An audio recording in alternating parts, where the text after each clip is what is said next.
Prehistoric pilots. The comparisons between the Hindu god Ganesh and the gear that a modern-day fighter pilot wears are astonishing. Ancient microphones. I was almost in a state of shock when I realized that the hieroglyphs from the stone were created more than 4,000 years ago. And crystal vases carved from solid quartz. This artifact goes beyond anything that we can produce today. This is unbelievable. Coming up on Descendants of Atlantis.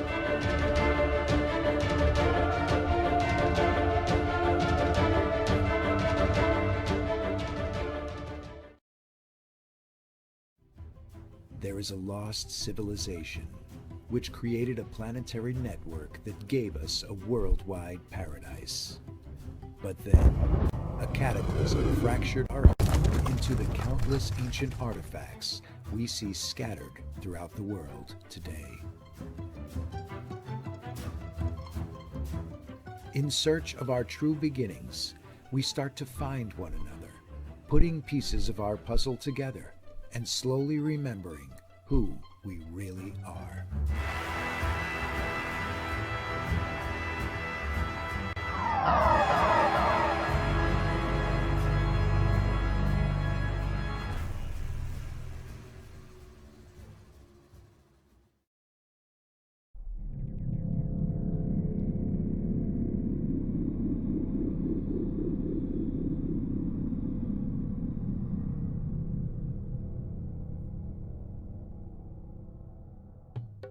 India, a land whose history reminds us of a golden age where human beings lived in a much more conscious manner and with an even higher state of technology than we see today. Could this really be true? And if it is, then what signs should we look for to give us proof of this forgotten ancient civilization? One man has found a startling connection between a certain ancient Hindu deity and well-known heroes of modern warfare.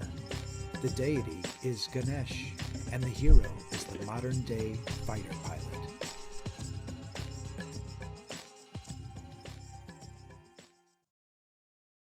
The comparisons between the Hindu god Ganesh and the gear that a modern-day fighter pilot wears are astonishing. Early on in my research, I began to notice how many items were extremely similar to one another when compared. For example, the extension hose from the pilot's mask immediately stood out in comparison to Ganesh's trunk. We know that the hose is also connected to an air supply, and we see that Ganesh's trunk is attached to something as well. The flight goggles were easy to see when imagining them in the up position, where they would reveal the pilot's face, but the control knob, microphone, and speaker could elude a person if they did not directly look at the side-by-side comparison of these photos to witness these mind-blowing similarities. Even the hand signal that pilots give for confirmation reveals itself in this example. It truly astonished me to easily find 7 different components represented in an ancient statue that matches what we know to exist throughout modern aviation today. Taking it one step further, I decided to improvise and create a fighter pilot version made directly from the references of ancient Ganesh statues. This model produced a very close comparison of a prehistoric pilot that gives us an excellent example to show how ancient technology could have very well been misinterpreted in the distant past and then continually portrayed for millennia as a well-decorated elephant-headed deity known as Ganesh. Notice how the trunk of Ganesh is almost always attached to some sort of canister or filter in many statues. The lined sections of his trunk are very similar to the ridges on the flexible hose from a jet pilot's oxygen mask, and the upper forehead bones are very reminiscent of flight goggles or possibly part of a pilot's visor.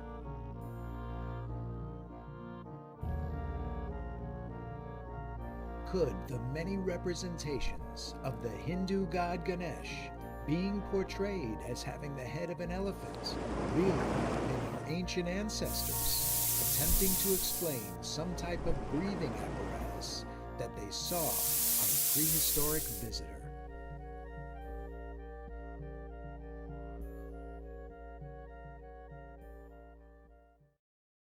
I've often addressed the question, why is Ganesh referred to as the remover of obstacles? With an answer that explains the fact of how, in modern warfare, the Air Force will remove obstacles of opposition that are on the ground to make way for their army to proceed into that territory. If Ganesh was an ancient fighter pilot, the explanation of him being the remover of obstacles would start to make a lot more sense.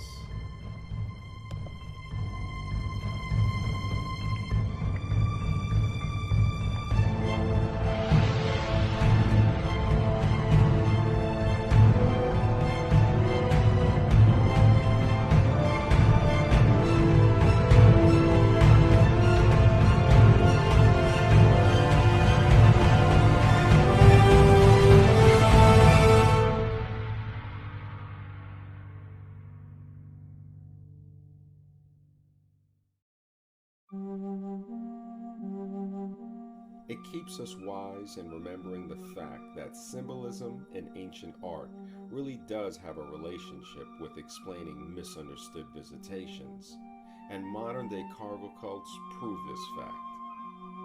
Analyzing minute details of ancient symbolism displayed throughout the many representations of Ganesh allows us to create a very realistic picture of whom or what this being actually was.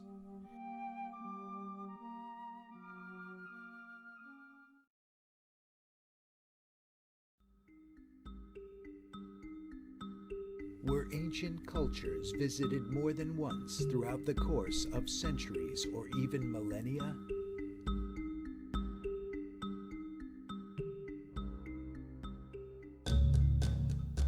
Once I knew what to look for, I began to see much more representations of prehistoric pilots from almost every ancient culture.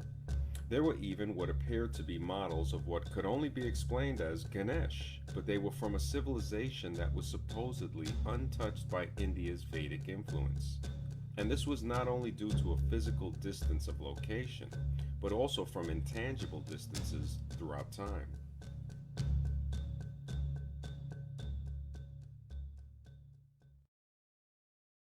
Could there be other cultures which have representations of this ancient Hindu deity as well? I kept finding artifacts with representations from other cultures of what seemed to be the equivalent of the Hindu god Ganesh. I took pictures of artifacts that were from the Dominican Republic and Central America to document the similarities of their representations in comparison to the Hindu version of what appears to be the same deity. We started to see things matching up from other cultures that went far beyond different continents. They started to appear from different periods throughout time as well.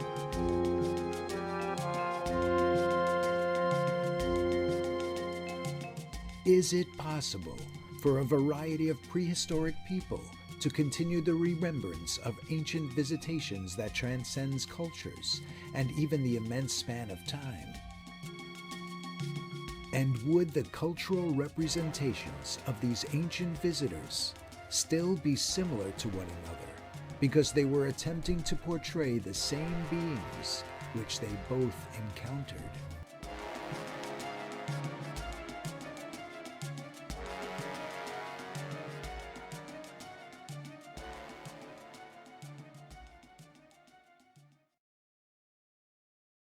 Representations of these ancient fighter pilots seem to be in almost every culture, and as I started to look deeper and focus on the signature of certain artifacts that go virtually unnoticed by the average scholar, I began to see overflowing amounts of evidence to suggest and even confirm that there was, at the very least, an advanced civilization with high technology that existed in the very distant past.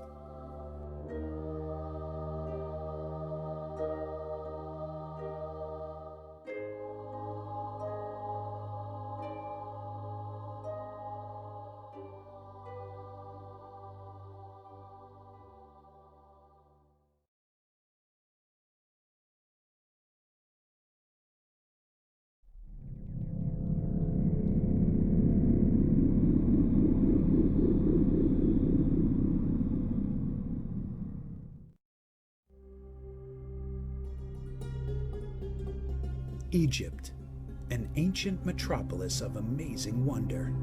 Her secrets tell a tale of forgotten civilizations, with artifacts that speak beyond what any words can possibly say. Carved in stone thousands of years ago, they are now presented for all of us to see.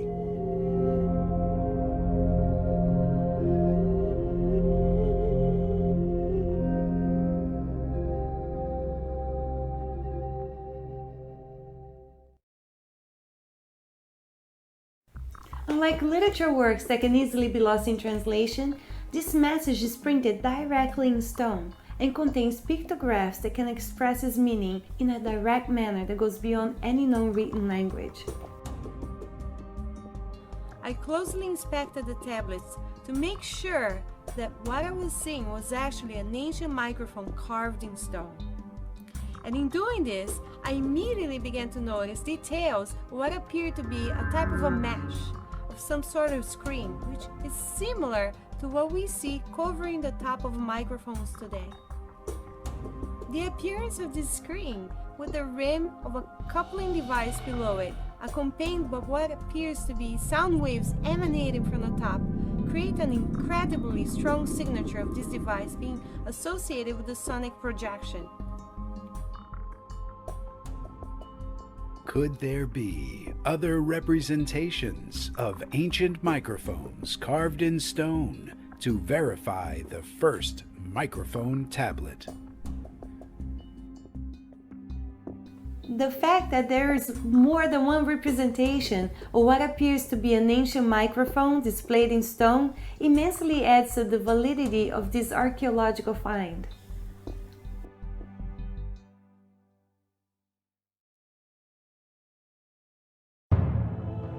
Do the microphone tablets hold enough power to rewrite our previously known history? And could there be other representations of ancient microphones from other cultures as well?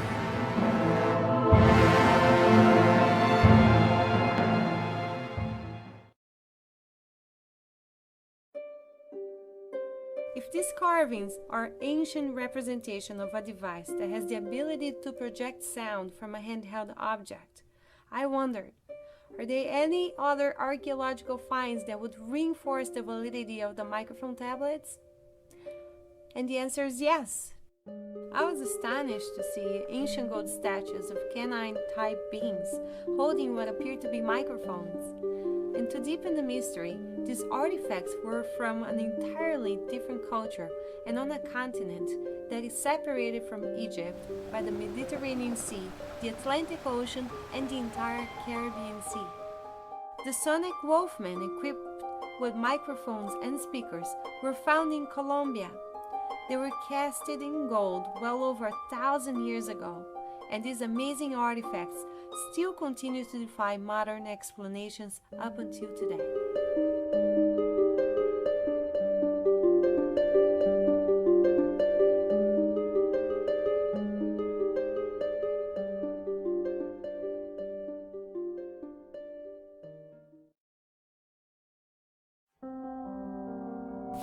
Most people might know about the Dendera light bulbs, but many have never heard about the microphone tablets. And they both still seem to be devices that will require power source, which is what made the next discovery almost unbelievable. Ancient electric plug receptacles. Are we actually rebuilding our world from a lost ancient civilization which possessed an even higher level of technology than we have today? And if so, have we been reinventing what we think is modern technology according to their prehistoric instructions?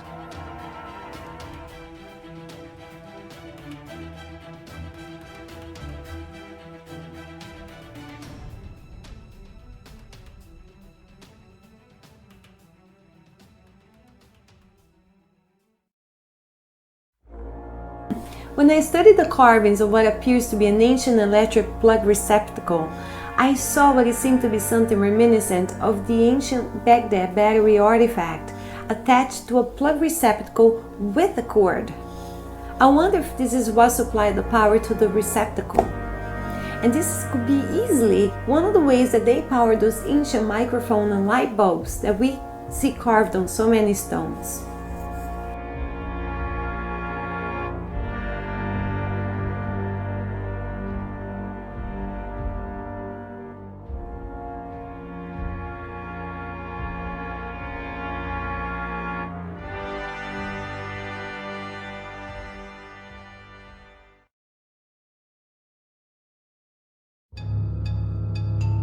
Very little interpretation is needed with this artifact, and this is what makes it so astonishing. It seems to present us with what it actually is, instead of what we may prefer it to be.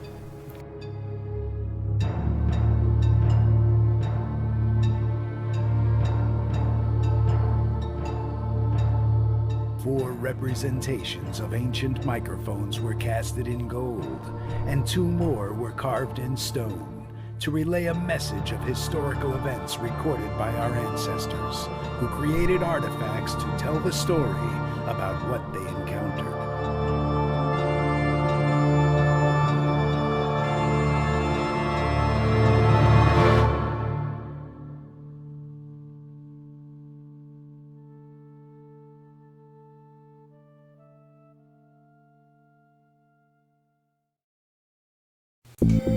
We are shining the light on areas of our history that have been purposely kept in the dark.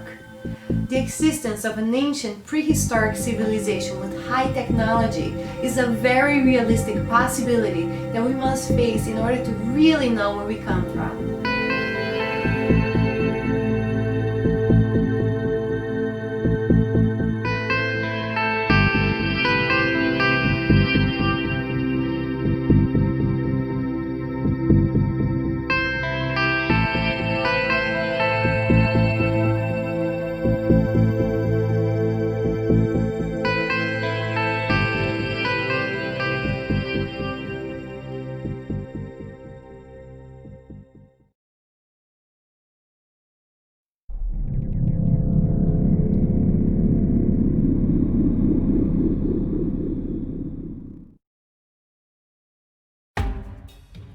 Ancient vessels carved from solid quartz crystal.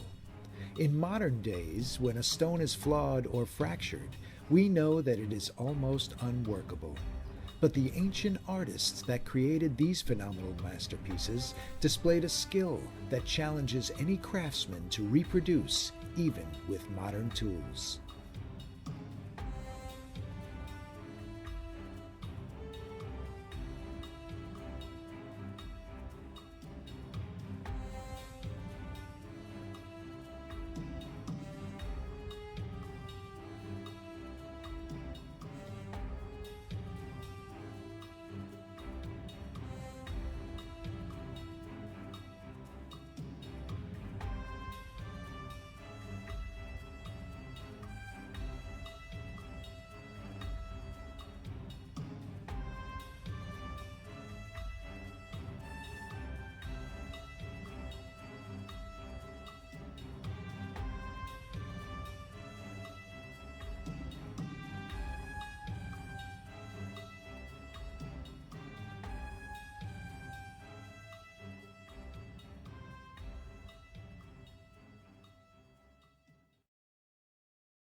Said to be carved from a solid piece of fractured quartz over 2,000 years ago, using only hand tools. We decided to ask an expert, familiar in working with quartz for decades, if these artifacts could actually be reproduced today in the same manner.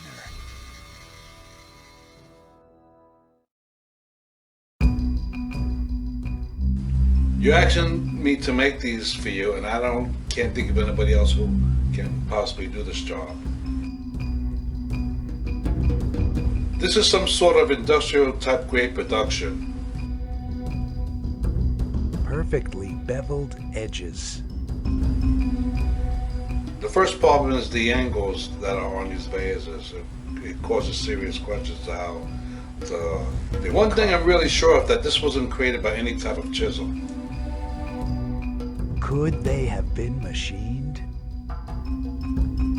Honestly, it looks like industrial grade production. What type of tools were used? It had to be created by some rotary tools. This wasn't created by any kind of chisel. This is unbelievable. This goes beyond anything that we can produce today. Did an ancient high-tech civilization leave irreproducible artifacts to give us clues of their existence?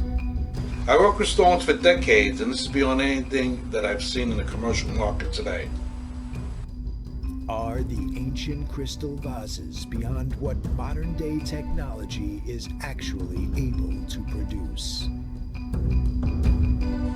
Actually, when you apply pressure to the crystal, and it'll crack because of the fractures are there, so it just boggles the mind how these were made. The diamond tip touches the fractures on the vases, it will crack.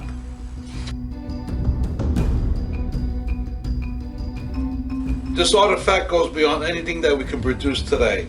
This is unbelievable. Created by a technology that surpasses our own. Without a doubt, this is one of the most puzzling artifacts I've ever seen today. You're going to have a big problem trying to get this made today. The first problem is how to carve them and how much it's going to cost to get them done. And you might not find anybody who can do this.